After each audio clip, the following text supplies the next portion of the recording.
Mimi waandishi mko tayari. Wana viongozi wa mataifa tusikilizane ili tuingie kwenye kile ambacho tumewaitia hapa. Kwanza niwafahamishe viongozi wa mataifa kwamba asubuhi ya leo tumepata msiba wa mwenzetu ambaye tulikuwa naye, ndugu yetu Thomas Raymond Mdeka amefariki asubuhi ya leo. Kwa taratibu za mazishi zinaendelea nyumbani kwake. Tutafahamisha kupitia vyombo vyetu vya kuwafahamisha baada ya kupata taratibu zote. Tuendelee kumwombea mwenzetu, Mwenyezi Mungu aipokee roho yake vizuri. Leo tumeamua tuwaite viongozi wa matawi, lakini pia tuwashirikishe wanahabari. Kuna sakata ambayo liko mbele yetu kati ya klabu yetu pamoja na bodi ya ligi ambalo lilianza tangu tarehe 8 mwezi wa 3 baada tu ya kuvurugika kwa mechi ya dabi. Tumekuwa tukitoa maelezo mengi, lakini bado sakata halijamalizika, linaendelea. Kama mnavyokumbuka kwamba baada ya tarehe 8 klabu ya Yanga ilitoa msimamo wake kwamba hatutacheza mechi ya marudio ya namba 184 kwa sababu tuliamini kwamba mechi imevurugwa kwa makusudi na wale wenye mamlaka ya kuendesha mpira wa nchi hii. Klabu ya Yanga baada ya kusakata lote hili bado waliendelea na msimamo wake, na sisi viongozi wa wanachama na wapenzi tulikubaliana kuungana na viongozi wetu juu ya sakata hili. Juzi bodi ya ligi ilipanga tarehe ya ligi, tarehe ya mechi hii tarehe 15 mwezi huu. Bado klabu ilitoa msimamo wake kwamba tutacheza mechi hiyo kwa kile ambacho walikiainisha kwenye barua yetu ya tarehe 9 mwezi wa 3. Wiki hii tumesikia mambo mengi yakiendelea kuzungumzwa na wenye mamlaka, lakini hata naibu waziri kule bungeni tumemsikia akieleza kwamba mechi ya dabi ipo na itachezwa kati ya Yanga na Simba. Tena amezumia Simba na mahasimu, Yanga na mahasimu wake tarehe 15 kama ilivyopangwa. Lakini tumemsikia msemaji wa bodi ya ligi akieleza kwamba taratibu zote zinaendelea na mechi ya tarehe 15 ipo kama ilivyokuwa imepangwa. Sisi kama viongozi wa matawi kwa niaba ya wanachama wetu tunaendelea na msimamo wetu ule ambao tumeupa mkono kamati ya utendaji.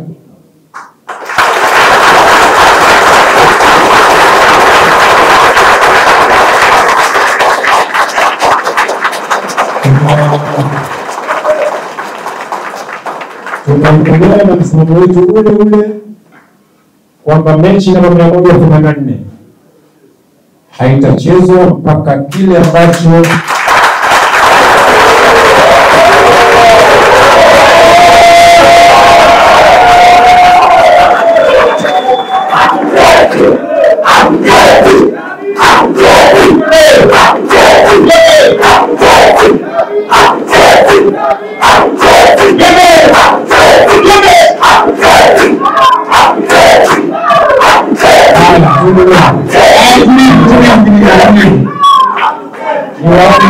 niwaombe hapa tuko na wanahabari, inatakiwa taarifa ifike sahihi kwanza. Kwa hiyo niwaombe, tutashangilia baada ya kumaliza taarifa yangu. Niwaombe sana kwa hilo ili waandishi waweze kuchukua kitu ambacho ni sahihi. Mechi namba 184 ambayo bodi ya ligi imepanga ifanyike tarehe 15 mwezi huu. Sisi kama viongozi wa matawi kwa niaba ya wanachama wa mkoa wa Dar es Salaam na mikoa jirani tunatangaza kwamba mechi hii haipo na hatutacheza mpaka kile ambacho tumekiainisha kwenye barua yetu ya tarehe 9 ama klabu imeainisha kwenye barua ya tarehe 9 mwezi wa 3 tupate majibu yao. Lakini pia kumbuka kwamba bodi ya ligi walieleza kwamba waliahirisha mechi hii ya dabi baada ya kugundua kwamba kuna viashiria vya uvunjifu wa amani. Lakini wakasema kuna viashiria vya rushwa. Na wakaahidi kwamba watatoa majibu ya kile watakachokuwa wamefanya uchunguzi. Leo wanatupangia mechi ya dabi tarehe 15 mwezi huu. Hatujapata majibu ya kile walichokuwa nakifanyia uchunguzi kwa maana ya rushwa ama uvunjifu wa amani. Kwa sisi kama viongozi wa matawi kwa niaba ya wanachama, tunasema hili nalo hawatutendei haki na hatuko tayari kupeleka timu uwanjani tarehe 15 ya mwezi huu. Sasa kwa kuwa mechi hii tunaomba wanachama, wapenzi na mashabiki wa Yanga walioko mikoa mbalimbali, lakini hata Dar es Salaam, wasihangaike na mechi ya tarehe 15 haipo.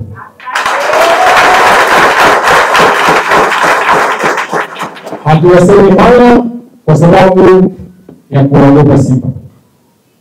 Tuliyasema haya toka tarehe 9 baada ya tarehe 8, na tuliyasema kwa vikao vyetu mbalimbali, na leo tunaendelea kusisitiza hasa baada ya kuona kwamba msemaji wa bodi ya ligi anasema taratibu zote zinaendelea. Kwetu sisi Yanga ndio wenyeji wa mechi hiyo. Tumewaambia viongozi wetu asitokee kiongozi akaenda kwenye maandalizi ya mechi hiyo, haipo. Na hatutakuwa tayari kuona timu yetu inakwenda uwanjani tarehe 15. Tushawaambia viongozi. Hawa viongozi tumewaweka sisi. Sisi hatuambii bodi ya ligi wala hatuambii TFF. Viongozi wetu tumewaweka sisi. Na tushawaandikia barua kimaandishi. Sio kwa kuambia tu Burundi, tushawaandikia kupitia mtendaji mkuu wa klabu kwamba wanachama wa Yanga hatuko tayari kuona timu yetu inakwenda kucheza mpira tarehe 15 kabla hatujapata taarifa rasmi kutoka bodi ya ligi ama TFF kwa nini mechi ya tarehe 8 iliahirishwa. Lakini pia tunaiomba serikali kwamba waiangalie TFF na bodi ya ligi. Tunajua kanuni za FIFA, masheria za FIFA haziruhusu serikali kuingia kwenye mambo ya mpira. Lakini hili ambayo imefikia ni lazima serikali yetu sasa iingie kwenye swala hili. Swala hili linavunja amani ya nchi. Swala hili linavunja umoja wa kitaifa. Swala hili linaleta mtengano wa wanayanga na wengine ambao si wanayanga. Tulimlalamikia rais wa TFF hasa baada ya kurudi. Tulitegemea kwamba rais wa TFF atasimama kati ya Yanga na bodi ya ligi. Lakini cha kusikitisha, rais wa TFF ameamua kuwa na upande wake. Badala ya kuwaita Yanga na bodi ya ligi kuona kwamba kuna nini kinachoendelea, ameamua kuwakandamiza Yanga kuwa na upande mmoja bila kuwasikiliza Yanga. Kwa hiyo tunaiomba serikali yetu waiangalie swala hili. Lakini kama tunamsikia naibu waziri juzi bungeni, amekwenda kinyume na bosi wake ambaye ni waziri wa michezo. Waziri alipoulizwa hili kabla ya naibu, alieleza kwamba swala la dabi ni swala la TFF na bodi ya ligi. Lakini tumesikitishwa na kitendo cha naibu waziri juzi bungeni akieleza kwamba dabi ipo na itachezwa kwenye uwanja wa Benjamin Mkapa, wakati yeye si mpangaji wa ratiba na haimhusu. Kwa tunaiomba serikali pia kwamba matamshi ya baadhi ya viongozi wa serikali yanazidi kuamsha hasira na morali ya wanayanga kwamba kwa nini serikali yote ingie kwamba lazima mechi ichezwe. Kwa nini waseme lazima mechi ichezwe? Kwa nini Yanga hatusikilizwe? Sasa sisi kama wanayanga wa Dar es Salaam tumedhamiria kwamba tutapeleka timu na tunawaagiza viongozi wetu wasifanye hivyo. Tuko tayari kwa hatua yoyote ambayo tunaona inafaa kwetu. Kama wakiona Yanga tuna makosa, tuchukuliwe hatua kwa mujibu wa kanuni wazozoweka. Lakini kama wao wana makosa, basi nao wajibike kwa kanuni wazozoweka wenyewe. Hatuko tayari kuona timu yetu inakwenda kucheza mpira tarehe 15 kabla hatujapata kile ambacho tumekiomba tukipate.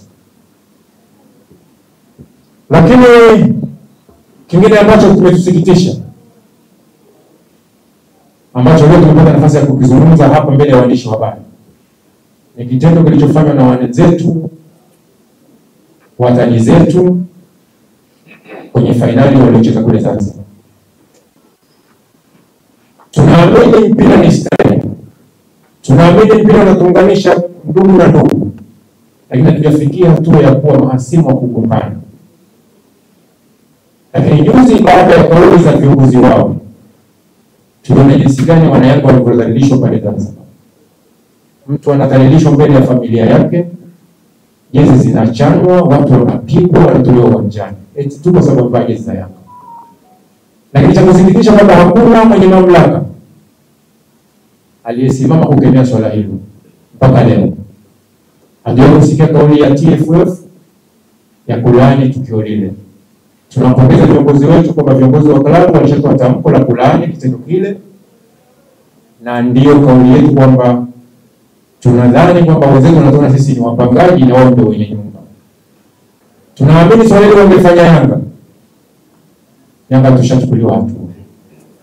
Niwakumbushe kwamba aliyekuwa msemaji wetu kwa zamani Joy Nuro aliwahi kutangaza kwamba hatuwahitaji Simba kuja uwanjani wakati Yanga inacheza na TP Mazembe uwanja wa Benjamin Mkapa.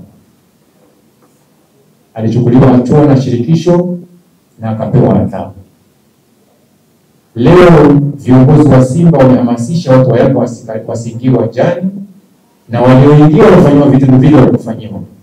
Tunadhani hii si ungwana, na hili linaweza likaleta mpasuko kwa baadaye ambao kuzuia itakuwa ngumu. Kwa hiyo tunaomba wenye mamlaka, serikali, hebu waingie waone kwamba umoja wa kitaifa unaweza kuvurugwa na wenye mamlaka tulioomba kuongoza mpira nchini. Mwisho niwahakikishie kwamba hatuna nia mbaya, hatuna nia yoyote ovu. Tuna lengo la kutengeneza mpira wa nchi hii.